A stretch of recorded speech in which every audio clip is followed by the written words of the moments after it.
Hey, do you love chocolate? Well, today's recipe, we're making chocolate ice cream out of cottage cheese.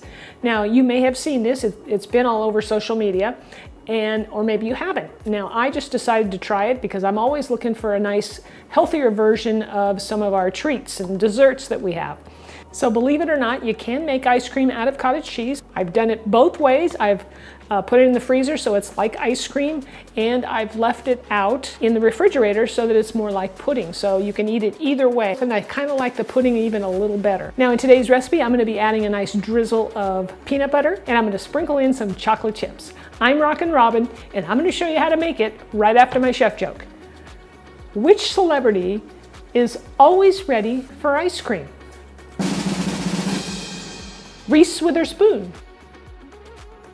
To make cottage cheese ice cream, of course, we need some cottage cheese. Now, I like to read labels and use the cottage cheese that has the least amount of ingredients. Now, check this out. Skim milk, cream, and salt. That's it. Now, the best way to make this is with a high-speed blender. So we're going to place our cottage cheese right in there. To enhance the sweetness, I'm going to add a little vanilla extract. And remember, you can get the written recipe below the video in the description area. At this point, I like to start blending this up so that the cottage cheese gets really smooth and creamy. Look at how light and fluffy this is. I mean, it is creamy, silky smooth. Now we have to sweeten this up, and I'm using maple syrup here, and we have to add enough to give it a nice sweetness. I started off here with 3 tablespoons, and you can always add more if you want to. I like to blend this up now just because I want to see how sweet it is, and then I may add another tablespoon or so. Now is a good time to give this a taste and see how the sweetness is. Okay, I need more sweetness, so another tablespoon goes in. Now for our chocolate flavor, I'm using my favorite brand, Guittard, and I'm using their Cocoa Rouge cocoa powder. I'm going to drop that in and let it blend up. Cocoa powder is high in polyphenols, and in particular one called theobromine, which helps to reduce inflammation and maybe protect you from diseases such as heart disease, cancer, and diabetes. I like to bump up my protein content in some of my desserts, so I'm using a whey protein isolate here that's unflavored, and this one here blends in real nicely. Now it's time to add my favorite milk chocolate chips by Guittard. Now, since these are on the large size, it's best to chop these up. They'll end up looking something like this. Now, since I'm making ice cream out of this and pudding, I'm going to put the ice cream portion back into my cottage cheese container. It works well. So I'm going to put most of it in there so I have something to scoop out, and then I'm going to put the rest of it in one of these little side dishes here for the pudding. Now, who doesn't love a little peanut butter in your chocolate? Well, we're using Laura Scudder's here.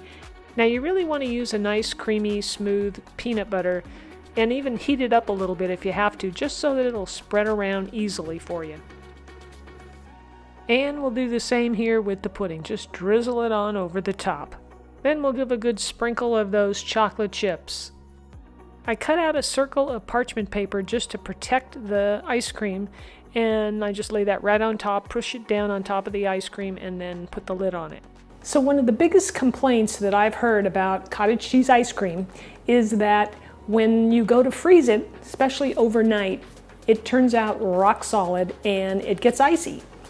And so they say, well, you can just freeze it for like 2 hours and then make sure you serve it up. All right, well, that's not always convenient. But anyway, so what I'm going to try is a little experiment. I'm going to take mine and I'm going to place my ice cream back into the cottage cheese container, and then I'm going to put it in the freezer in an insulated bag like I have right here. Now, I got this from ordering food online, and they put it in insulated bags, and so I'm going to try that and see if it doesn't help keep it softer. So we're going to find out tomorrow after we let this sit overnight in the freezer. Now for the pudding, I'm just going to cover it with some saran wrap and place it in the refrigerator, and we'll try that tomorrow as well. It's time for chef joke number 2. All right, Bert and Ernie are hanging out one day, and Bert says to Ernie, "Hey, Ernie, would you like to get some ice cream?" And Ernie says, "Sure, Bert."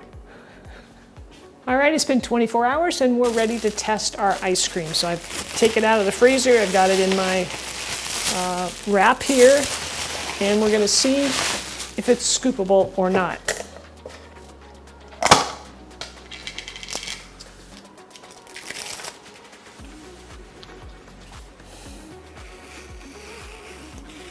Now it sounds a little icy. I can scoop it, so it did help.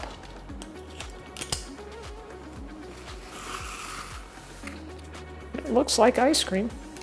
And I think I really like the idea of wrapping it in that insulated wrap. Now, not everybody's going to have that, of course.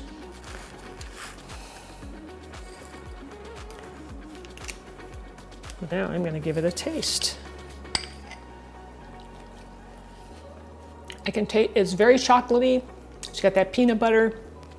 I like the little chips that have been shaved off. It adds a little more sweetness to it. This is really good. I think you're going to like it. I'm going to have another bite. It's only slightly icy. It's really good. I'm impressed. I like the idea of this for sure. You can get your hands on some of that. It's a way to do it. Otherwise, this turns out, like I said, rock solid. You could leave it sit out for 10 minutes or 15, soften it up, and then you can serve it up. But this is definitely worth trying. Now, as far as the pudding goes, I think the consistency is perfect for pudding. It's cold. In fact, I think between the two, I like it better as a pudding. It's creamy, it's rich, it's chocolatey, and I like adding a little bit of peanut butter in there. It stays soft. And the chocolate chips, of course, that sprinkle of, shaved chocolate really is what you want. That is really good. So if you make this, you can try it both ways, but I vote for the pudding. So the question is, which one will you like better? Let me know down in the comments. And if you'd like to try another chocolate dessert, here are my high-protein chocolate chip cookies. Click the link on the screen and it'll take you right to the recipe. I hope you enjoyed today's video. If you did, let me know by smashing the old like button and leave me a comment. I'd love to hear from you. All right, we'll see you back here next week for another delicious and healthy recipe.